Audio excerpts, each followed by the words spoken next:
last time you sat down and had a good chat to your brain to just check in how well it's working for you? And if you're not in the habit of giving your brain regular feedback, how are you assessing your mental performance? Because sometimes our brain lets us down. We make mistakes, we forget things. We sometimes show lack of judgment, and sometimes we make terrible decisions.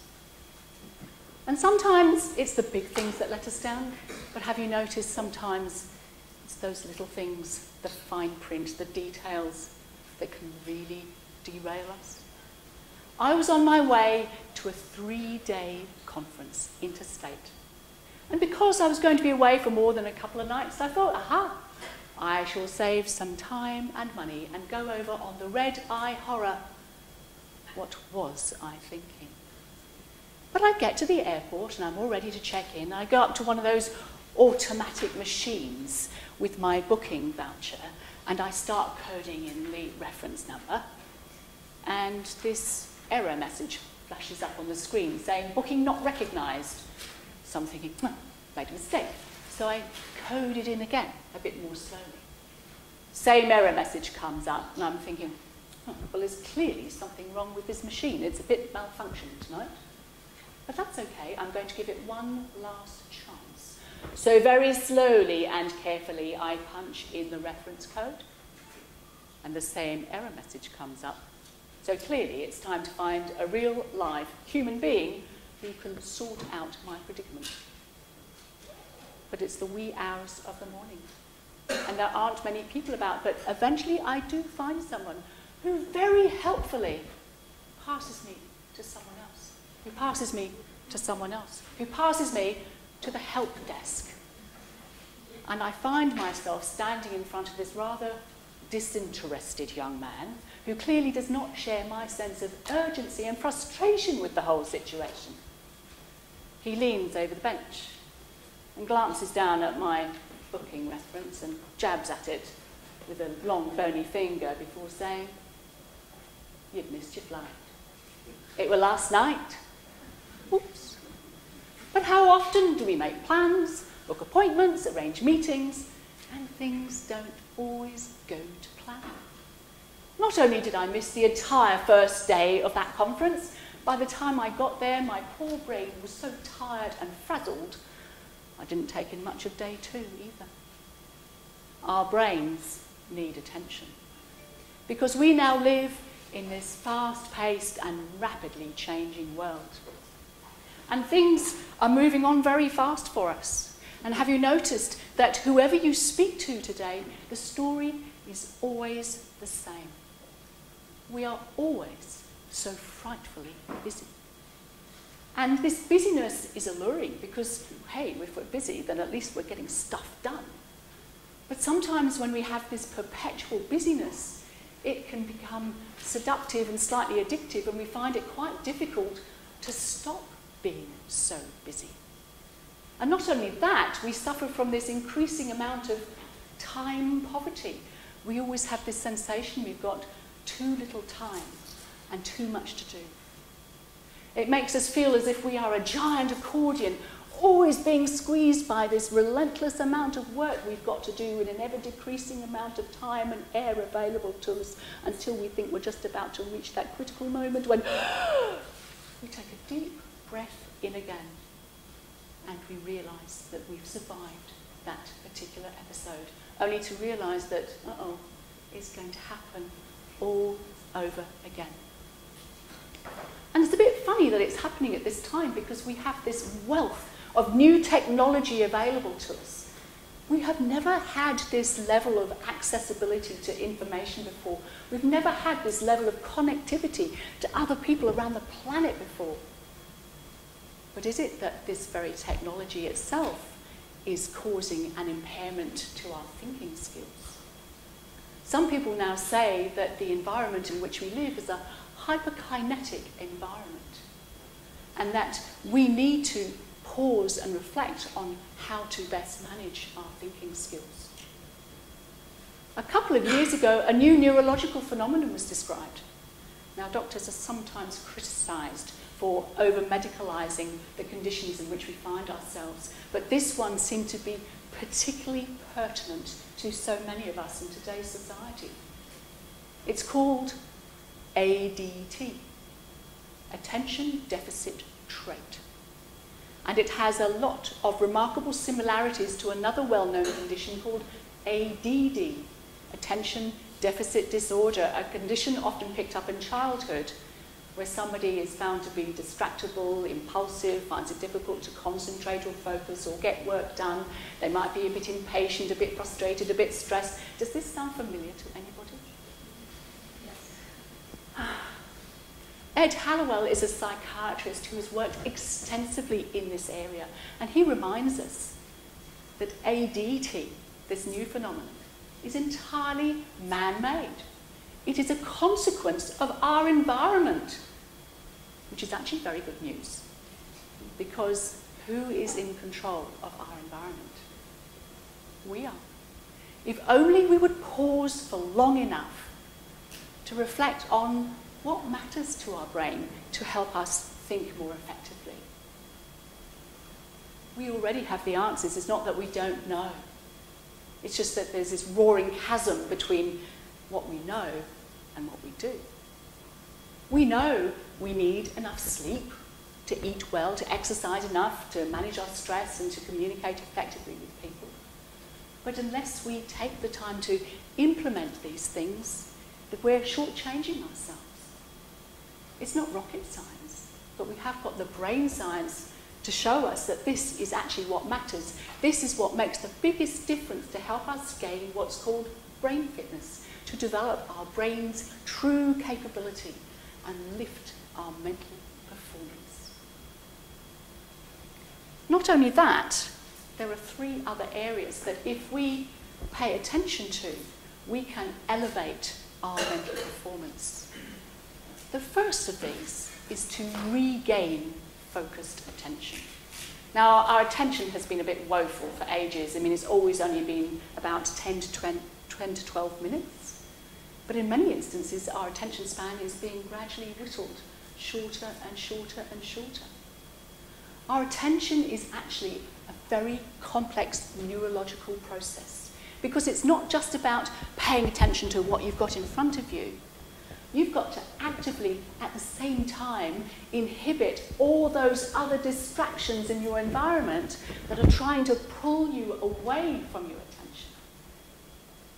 We have to treat our attention like a precious metal, because it's a finite resource. It takes up a lot of mental energy to pay focused attention. And we were not designed to be sitting chained to desks in front of laptops for hours on end, forcing our brains to concentrate. Our brain likes to work in chunks of time, no more than 90 minutes.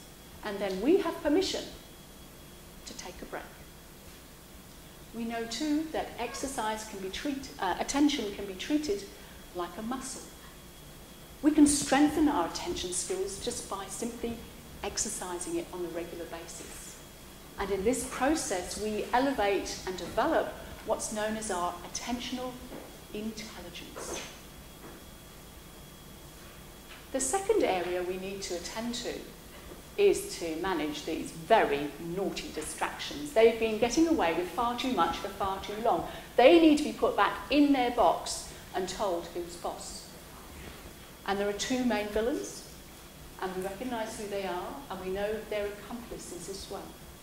We have our internal and our external distractions, and the accomplices of the external ones we all recognise.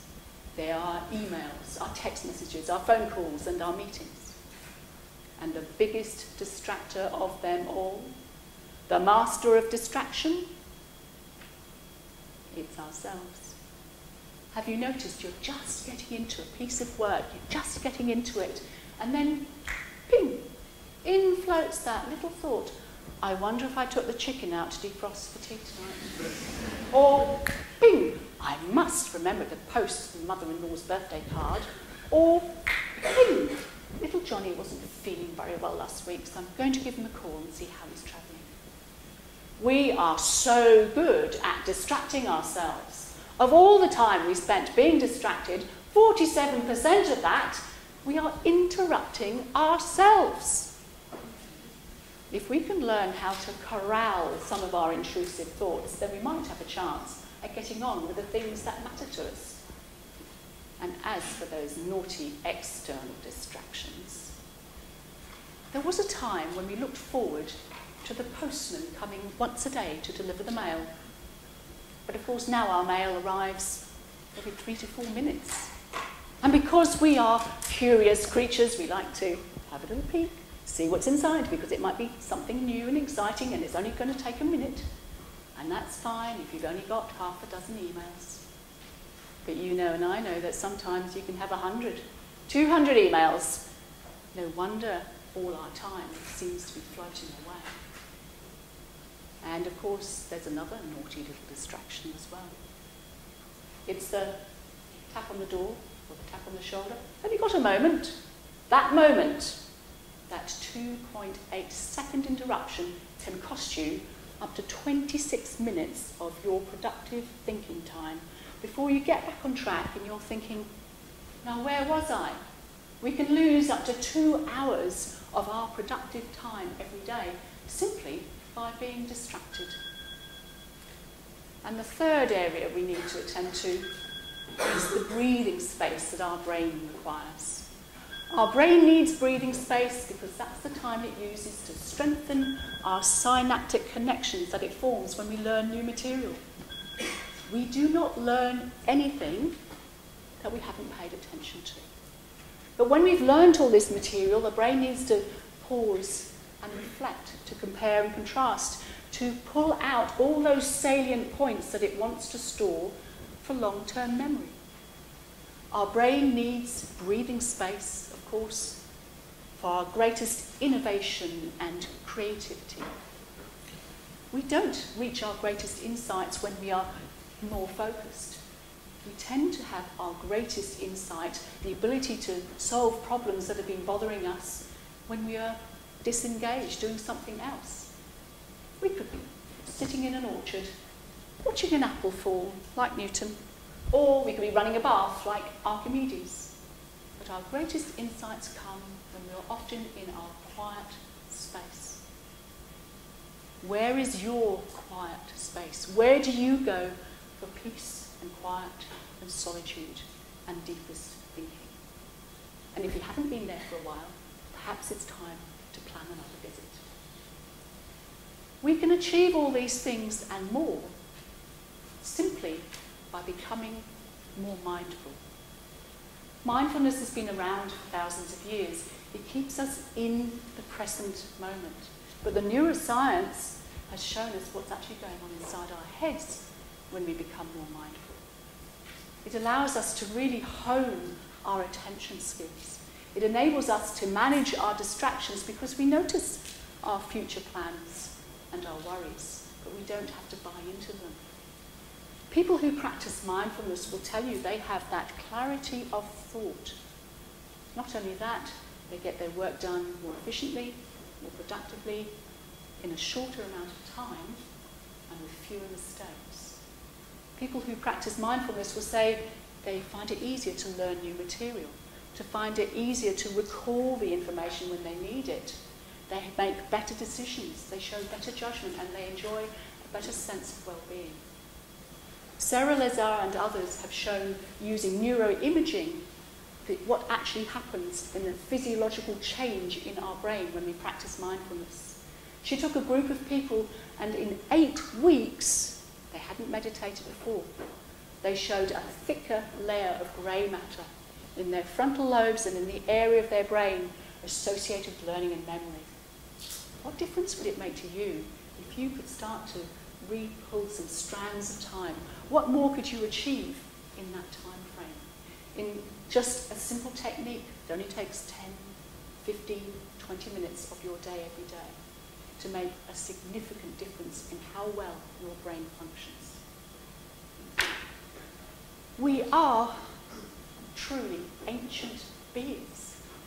We've been evolving successfully for thousands of years, and the new neuroscience that we've had accumulated over the last 2 to 3 decades is nothing short of phenomenal. But let us not forget what wisdom we have gathered from those before us.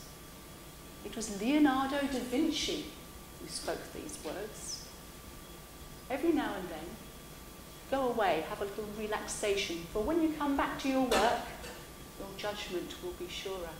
Go further away, because then your work will appear smaller and can be taken in at a glance, and a lack of harmony and perspective is more readily evident.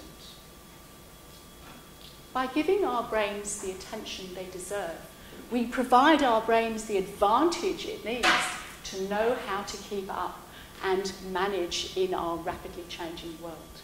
It means that we can look forward to our future for ourselves and for our children and embrace any change to come without fear. It means that no matter how we play our accordion, well or badly, we will always have enough time, enough space to get our work done. And it's very useful when you're planning your next journey, because it means you're much more likely to have the right ticket for the right flight and the right destination and arrive at the right time every time. I wish you and your brain always safe travel.